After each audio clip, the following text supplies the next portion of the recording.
Hi friends, welcome to Shamees kitchen. എല്ലാവർക്കും സുഖമാണല്ലോ. ഇന്ന് നമ്മൾ തയ്യാറാക്കുന്നത് എല്ലാവർക്കും ഒരുപോലെ ഇഷ്ടമാകുന്ന വളരെ ടേസ്റ്റി ആയിട്ടുള്ള നല്ലൊരു പാൽ കൊഴുക്കട്ടയുടെ റെസിപ്പിയാണ്. അപ്പോൾ ഇതിൻ്റെ ഡീറ്റെയിൽസ് ഒന്നും മിസ്സാകാതെ ഇരിക്കാൻ വേണ്ടിയിട്ട് എല്ലാവരും ഇതൊന്നും സ്കിപ്പ് ചെയ്യാതെ കണ്ടേക്കണം. കൂടെ തന്നെ നമ്മുടെ ഈ ഷമീസ് കിച്ചൻ ചാനൽ ഇതുവരെയും സബ്സ്ക്രൈബ് ചെയ്യാത്തവരുണ്ടെങ്കിൽ, അല്ലെങ്കിൽ ഇത് ആദ്യമായിട്ടാണ് കാണുന്നതെങ്കിൽ പ്ലീസ് ഒന്ന് സബ്സ്ക്രൈബ് ചെയ്തേക്കണേ. ആ തൊട്ടടുത്ത് കാണുന്ന ബെല്ലൈക്കനിൽ ഓൾ കൂടി ഒന്ന് മറക്കാതെ പ്രസ് ചെയ്തേക്കണം. എന്നാൽ ശരി, നമുക്ക് വേഗം വീഡിയോയിലേക്ക് പോകാം. നമ്മുടെ ഈ പാൽ കൊഴുക്കട്ട തയ്യാറാക്കി എടുക്കാൻ വേണ്ടിയിട്ട് ഞാനിപ്പോൾ ഇതുപോലെ ഒരു ബൗളൊന്നും എടുത്ത് വെച്ചിട്ടുണ്ട്. അതിലേക്ക് നമുക്ക് ഫസ്റ്റ് ചേർത്ത് കൊടുക്കേണ്ട കാര്യമാണ് ഇതുപോലെ 1 കപ്പ് അളവിൽ പച്ചരിപ്പൊടി എടുത്തിട്ടുണ്ട്.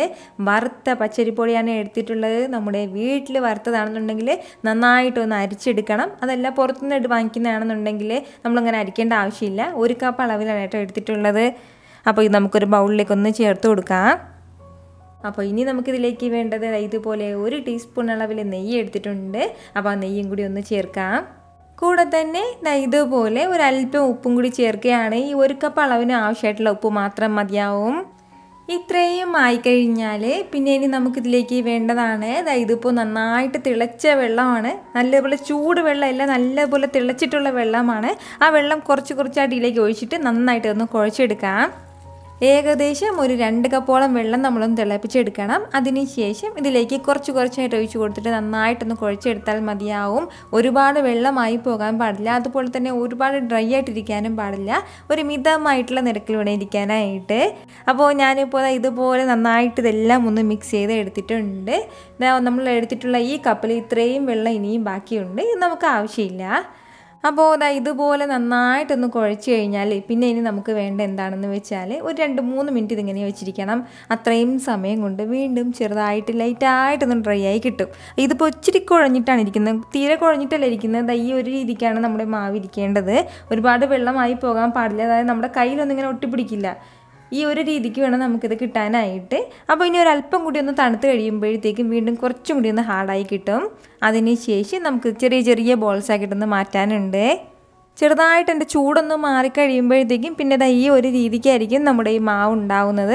അധികം വെള്ളമായി പോകരുത്, ഇങ്ങനെ തന്നെ നമുക്കിത് കിട്ടണം. എന്നാൽ ഒത്തിരി ഡ്രൈ ആകാനും പാടില്ല. ഈ ഒരു രീതിക്ക് വേണം നമ്മളൊന്ന് കുഴച്ചെടുക്കാനായിട്ട്.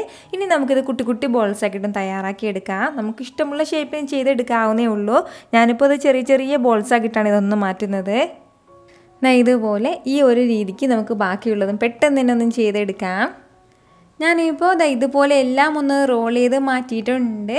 അപ്പോൾ ഈ ഒരു രീതിക്കാണ് ഇതെല്ലാം ഒന്ന് റോൾ ചെയ്ത് മാറ്റിയിട്ടുള്ളത്. പിന്നെ നമ്മൾ പ്രത്യേകം ഇതിൽ ശ്രദ്ധിക്കേണ്ട ഒരു കാര്യം എന്താണെന്ന് വെച്ചാൽ അത്യാവശ്യം വലിയ ബോൾസ് ആക്കിയിട്ട് നമ്മളിങ്ങനെ തയ്യാറാക്കി എടുക്കാൻ വേണ്ടി നിൽക്കരുത്. വലിയ ബോൾസ് ആയാണെന്നുണ്ടെങ്കിൽ അതിനകം വെന്ത് കിട്ടാനായിട്ട് കുറച്ച് സമയം എടുക്കും. അപ്പോൾ ഇതുപോലെ ചെറിയ കുട്ടി ബോൾസ് ആണെന്നുണ്ടെങ്കിൽ അത്രയും നല്ലത്. അപ്പോൾ ഇത്രയും ആയിക്കഴിഞ്ഞാൽ ബാക്കി കാര്യങ്ങളൊക്കെ വളരെ എളുപ്പത്തിൽ നമുക്ക് ചെയ്തെടുക്കാം. ഇനി നമുക്ക് വേണ്ടത്, ഞാനിപ്പോൾ ഇതുപോലെ ഒരു കടായി ഒന്ന് അടുപ്പത്തേക്ക് വെച്ചിട്ടുണ്ട്. അപ്പോൾ അതൊന്ന് ചൂടായി വരുമ്പോഴത്തേക്കും അതിലേക്ക് നമുക്ക് ഒരു 600 ml പാൽ ചേർത്ത് കൊടുക്കാം. ഞാനിപ്പോൾ എടുത്തിട്ടുള്ളത് പശുവിൻ പാലാണ്. ഈ പശുവിൻ പാലിന് പകരം നമുക്ക് തേങ്ങാപ്പാലും തയ്യാറാക്കി എടുക്കാവുന്നതാണ്. പാലൊന്ന് ചൂടായി വരുന്ന സമയം പിന്നെ ഇനി നമുക്കിതിലേക്ക് വേണ്ടതാണ് ഇതുപോലെ 1 ടേബിൾ സ്പൂൺ അളവിൽ അരിപ്പൊടിയും കൂടിയാണ്. നമ്മൾ സാധാരണ ഇപ്പോൾ ഇത് എടുക്കാൻ വേണ്ടി കുഴയ്ക്കാൻ വേണ്ടി എടുത്തിട്ടുള്ള അതേ പച്ചരിപ്പൊടി തന്നെയാണ്. അപ്പോൾ നമ്മൾ ഈ പച്ചരിപ്പൊടി ചേർത്ത് കൊടുക്കുമ്പോഴത്തേക്കും നല്ലൊരു കട്ടി കൊടുക്കും നമ്മുടെ ഈ പാലിന്. അതിന് വേണ്ടിയിട്ടാണ്. അതിനുശേഷം നല്ല രീതിയിൽ ഇതൊന്ന് മിക്സ് ചെയ്ത് കൊടുക്കണം. അപ്പോൾ പാൽ നന്നായിട്ട് ചൂടായി വരുന്നതിന് മുമ്പ് തന്നെ നമ്മളിതുപോലെ ഒന്ന് ചേർത്ത് കൊടുക്കണം, പൊടിയാണെന്നുണ്ടെങ്കിൽ. അതല്ലാന്നുണ്ടെങ്കിൽ ഒരല്പം പാലിലേക്ക് ഒന്ന് നമ്മുടെ ഈ അരിപ്പൊടി ഒന്ന് നന്നായിട്ടൊന്ന് മിക്സ് ചെയ്ത് കുഴച്ചിട്ട് അങ്ങനെയും ചേർത്ത് കൊടുക്കാവുന്നതാണ്. പാൽ നന്നായിട്ട് ചൂടായി പോയി കഴിഞ്ഞാൽ പെട്ടെന്ന് ഇത് കട്ട പിടിക്കും. അതിൻ്റെ പേരിൽ ചൂടായി തുടങ്ങുന്നതിന് മുമ്പായിട്ട് തന്നെ അരിപ്പൊടി ഒന്ന് ചേർത്ത് കൊടുത്തേക്കണം. ഇനി നല്ലതുപോലെ ചൂടായി വരട്ടെ, നന്നായിട്ടൊന്ന് തിളച്ച് തുടങ്ങട്ടെ. ഇപ്പോൾ നമ്മുടെ പാലൊക്കെ നന്നായിട്ടൊന്ന് ചൂടായി തുടങ്ങിയിട്ടുണ്ട്. നല്ലതുപോലെ തിളച്ച് തുടങ്ങുന്നതിന് തൊട്ട് മുമ്പാണ്. അപ്പോൾ ഈ ഒരു സമയം ആകുമ്പോഴത്തേക്കും നമ്മളിതാ റെഡിയാക്കി വെച്ചിരിക്കുന്ന നമ്മുടെ ഓരോ കൊഴുക്കട്ടയായിട്ട് ഇതിലേക്ക് ഇട്ട് കൊടുക്കാം. എല്ലാ കൊഴുക്കട്ടയും ചേർത്ത് കൊടുത്തു കഴിഞ്ഞാൽ പിന്നെ നമ്മളിത് ഇളക്കി കൊടുക്കാൻ വേണ്ടി നിൽക്കരുത്. പെട്ടെന്നൊന്നും ഏകദേശം ഒരു 2-3 മിനിറ്റ് ഒരു മീഡിയം ഫ്ലെയിമിൽ ഇരുന്നിട്ട് നല്ലതുപോലെ കൊഴുക്കട്ടയുടെ പുറം ഭാഗം ഒന്ന് ചെറുതായിട്ടൊന്ന് വെന്ത് തുടങ്ങിയതിന് ശേഷം മാത്രം ഒന്ന് ഇളക്കി കൊടുക്കാൻ പാടുള്ളൂ. അതിന് മുന്നേ ഇളക്കി കൊടുക്കുകയാണെന്നുണ്ടെങ്കിൽ ഇതിൻ്റെ ഷേപ്പ് മാറിപ്പോകും. അതുപോലെ തന്നെ ചിലപ്പോൾ ഇത് പൊടിഞ്ഞും പോകും. അതിൻ്റെ പേരിലാണ് ഇതിപ്പോൾ ഏകദേശം 1-2 മിനിറ്റോളമായിട്ടുണ്ട്. ഇനി നമുക്കൊന്ന് പതുക്കെ ഇളക്കിയിട്ട് കൊടുക്കാം. ഇതുപോലെ ഈ ഒരു രീതിക്ക് ഇതുപോലെ നന്നായിട്ടൊന്ന് മിക്സ് ചെയ്ത് കൊടുക്കണം. ഇനി നമ്മുടെ പാലൊക്കെ ഒന്ന് ചെറുതായിട്ടൊന്ന് വറ്റി വരട്ടെ. ഒരുപാട് വറ്റി വരേണ്ട ആവശ്യമില്ല, ലൈറ്റായിട്ടൊന്ന് വറ്റി കിട്ടിയാൽ മതിയാവും. ഇത്രയും പാൽ കൊഴുക്കട്ടയ്ക്ക് ഇത്രയും പാലിൻ്റെ ആവശ്യമില്ല. അപ്പോൾ ഈ പാലിൽ കിടന്നിട്ട് വേണം നമ്മുടെ ഈ കൊഴുക്കട്ടയ്ക്ക് നന്നായിട്ടൊന്ന് വെന്ത് കിട്ടാനായിട്ട്. ഈ പാലിൻ്റെ കംപ്ലീറ്റ് ടേസ്റ്റും ഇതിലേക്കൊന്ന് ഇറങ്ങി കിട്ടണം. ഏകദേശം ഒരു 4-5 മിനിറ്റ് വരെ നമ്മൾ നല്ലതുപോലെ ഇതൊന്ന് തിളപ്പിക്കണം. മീഡിയം ഫ്ലെയിമിൽ വെച്ചിട്ട് നമുക്ക് തിളപ്പിച്ചെടുക്കാവുന്നതാണ്. ഫ്ലെയിം ഒരുപാട് കുറച്ച് വെക്കേണ്ട ആവശ്യമൊന്നുമില്ല.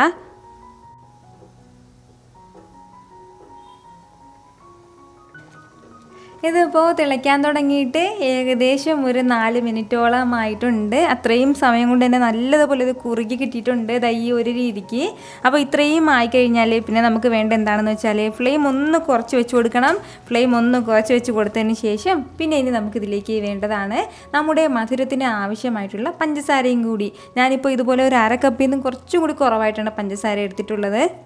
ഈ പഞ്ചസാരയ്ക്ക് പകരം നമുക്ക് ശർക്കരയിലും തയ്യാറാക്കി എടുക്കാവുന്നതാണ്. ശർക്കരയാണ് നമ്മൾ ചേർക്കുന്നതെങ്കിൽ പശുവിൻ പാൽ എടുക്കരുത്. പകരം നമ്മൾ കംപ്ലീറ്റ് ആയിട്ട് തേങ്ങാപ്പാലിൽ തന്നെ തയ്യാറാക്കി എടുക്കണം. കാരണം ചിലപ്പോൾ അത് പിരിഞ്ഞു പോകും. അതിൻ്റെ പേരിലാണ് കംപ്ലീറ്റ് ആയിട്ട് തേങ്ങാപ്പാൽ ചെയ്തെടുത്താൽ മതിയാവും. അതുപോലെ തന്നെ പിന്നെ വേണ്ടതാണ് ഒരു 3 ഏലക്കായും കൂടി. അപ്പോൾ അതും കൂടി ചേർത്ത് കൊടുക്കാം. അപ്പോൾ ഏലക്കയുടെ നല്ലൊരു ഫ്ലേവർ ഉണ്ടാവും. കൂടെ തന്നെ ഒരല്പം കുങ്കുമപ്പൂവും കൂടി ചേർത്ത് കൊടുക്കുകയാണ്. നമ്മൾ ഈ കുങ്കുമപ്പൂവ് ചേർത്ത് കൊടുക്കുമ്പോൾ ലൈറ്റായിട്ട് ഇതിൻ്റെ കളർ ഒന്ന് മാറി കിട്ടുന്നേ ഉള്ളൂ. അല്ലാതെ നമുക്ക് വേറെ പ്രത്യേകിച്ചൊന്നും ഇതൊന്നും ഇല്ല. അപ്പോൾ ഇത് ഓപ്ഷനിലാണ്, വേണമെന്നുണ്ടെങ്കിൽ മാത്രം ചേർത്ത് കൊടുത്താൽ മതിയാവും. അപ്പോൾ ഇത്രയും ചേർത്ത് കൊടുത്തതിന് ശേഷം വീണ്ടും നല്ല രീതിയിൽ നമുക്കിതെല്ലാം കൂടി ഒന്ന് മിക്സ് ചെയ്ത് കൊടുക്കണം. ഏകദേശം 1 മിനിറ്റ് മാത്രം നമ്മളിനി വീണ്ടും ഒന്ന് ചൂടാക്കി എടുത്താൽ മതിയാവും. ഇതിപ്പോൾ ഏകദേശം 1 മിനിറ്റോളമായിട്ടുണ്ട്. നമ്മുടെ പഞ്ചസാരയെല്ലാം നന്നായിട്ടൊന്ന് തിളച്ചിട്ട് ഇത് കൊഴുക്കട്ടയിലേക്ക് നല്ലതുപോലെ പിടിച്ചിട്ടുണ്ടാവും. ഇത്രയും ആയിക്കഴിഞ്ഞാൽ പിന്നെ ഇനി നമുക്കിതിലേക്ക് വേണ്ടതാണ് ഇതുപോലെ ഒരു 1/2 കപ്പ് അളവിൽ തേങ്ങാപ്പാലും കൂടി. അപ്പോൾ തേങ്ങാപ്പാൽ വന്നിട്ട് നല്ല കട്ടി തേങ്ങാപ്പാൽ തന്നെ എടുക്കണം. നമ്മുടെ തേങ്ങയുടെ 1-ാം പാൽ തന്നെ ഒരു 1/2 മുറി തേങ്ങ ആവശ്യമായിട്ട് വരും. അപ്പോൾ ഇതുപോലെ ഒരു 1/2 കപ്പ് അളവിൽ നമുക്കിതിലേക്കൊന്ന് ലാസ്റ്റ് ചേർത്ത് കൊടുക്കണം. അപ്പോഴാണ് നമ്മുടെ പാൽ കൊഴുക്കട്ടയ്ക്ക് ആ ഒരു കറക്റ്റ് സ്പെഷ്യൽ ടേസ്റ്റ് കിട്ടുന്നത്. തേങ്ങാപ്പാൽ ചേർത്ത് കൊടുത്തു കഴിഞ്ഞാൽ പിന്നെ നമ്മൾ ഉടൻ തന്നെ ഫ്ലെയിം ഓഫ് ചെയ്തേക്കണം. പിന്നീട് നമ്മൾ ഫ്ലെയിം വെക്കേണ്ട ആവശ്യമില്ല. നന്നായിട്ട് ഇതെല്ലാം കൂടി ഒന്ന് മിക്സ് ചെയ്തതിന് ശേഷം നല്ല സൂപ്പറായിട്ട് നമുക്കത് സെർവ് ചെയ്യാവുന്നതാണ്. വളരെ വളരെ ടേസ്റ്റി ആയിട്ടുള്ളൊരു പാൽ കൊഴുക്കട്ടയാണ് കേട്ടോ. അപ്പോൾ ഇതുവരെ ഇതുപോലെ ട്രൈ ചെയ്തിട്ടില്ല എന്നുണ്ടെങ്കിൽ ഉറപ്പായിട്ടൊന്ന് ട്രൈ ചെയ്ത് നോക്കണം. നിങ്ങൾക്ക് എല്ലാവർക്കും നന്നായിട്ട് ഇഷ്ടമാവും. ട്രൈ ചെയ്ത് നോക്കുന്നവരെല്ലാവരും മറക്കാതെ നിങ്ങളുടെ ഫീഡ്ബാക്ക് ഒന്ന് എനിക്ക് പറയണം. കാരണം നിങ്ങളുടെ ഫീഡ്ബാക്ക് കാണുമ്പോഴായിരിക്കും അത് മറ്റുള്ളവർക്കും തയ്യാറാക്കി നോക്കണം എന്നുള്ളൊരു പ്രചോദനം ഉണ്ടാകുന്നത്. അപ്പോൾ ഈ വീഡിയോ ഇഷ്ടമായാൽ എല്ലാവരും ഇതൊന്ന് ലൈക്ക് ചെയ്യാനും കൂടെ തന്നെ നിങ്ങളുടെ ഫ്രണ്ട്സിനും ഫാമിലിക്കും എല്ലാവർക്കും ഇതൊന്ന് ഷെയർ ചെയ്ത് കൊടുക്കാനും മറക്കരുത്. വീണ്ടും നല്ലൊരു ഉഷാർ വീഡിയോ ആയിട്ട് ഞാൻ വരുന്നതായിരിക്കും. അതുവരേക്കും എല്ലാവരും ഹാപ്പി ആയിട്ടിരിക്കുക, സന്തോഷമായിട്ടിരിക്കുക, എല്ലാവരും സേഫ് ആയിട്ടിരിക്കണം. Take care friends.